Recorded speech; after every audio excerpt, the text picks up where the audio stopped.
Alors, la leçon en elle-même, pas trop, parce que c'était assez long. Et sinon, avec Europana, oui, parce que du coup, ça donne un côté plus ludique à la leçon, et du coup, ça la rend plus amusante, on va dire, et on apprend en s'amusant, donc c'est plus facile. Mais la leçon était un peu longue, parce qu'il y avait beaucoup d'activités par rapport à la quantité de leçons écrites. Et du coup, ça rendait les activités plus compliquées. On pouvait pas donner des réponses très développées.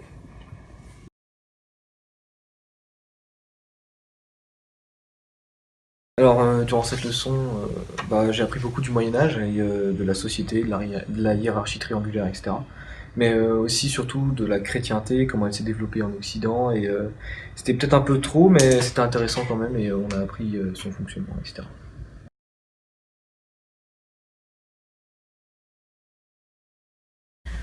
Déjà, on a appris à utiliser Europeana et on a appris aussi à répondre à des questions, à réaliser un travail de groupe, d'analyser des documents, introduire et conclure sur un sujet donné.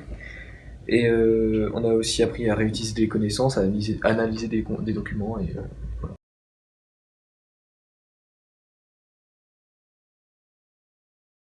Alors moi personnellement j'ai trouvé ça super intéressant parce que dès qu'on recherchait un lien, on tombait directement sur plein d'informations différentes et du coup ça nous permet d'avancer plus vite et c'est super intéressant parce que ça réunit plein de connaissances différentes qui viennent de plein de pays et ça nous permet de faire des liens entre elles plus facilement et donc du coup de répondre mieux à des questions.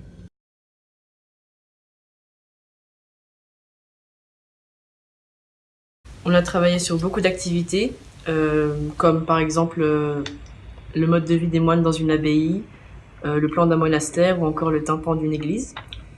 Et c'était assez différent de d'habitude parce que les leçons étaient les réponses aux questions pendant les activités, mais le fait de travailler sur les ordinateurs en salle informatique, c'était plutôt sympathique.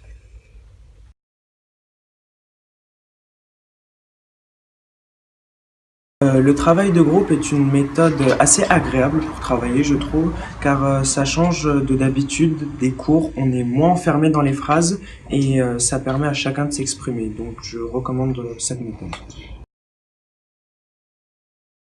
Le conseil que je donnerais, c'est utiliser Kahoot car c'est une méthode ludique d'apprendre et c'est très utile car on peut mobiliser ses compétences beaucoup plus facilement et on est plus à l'aise pour utiliser ce mode.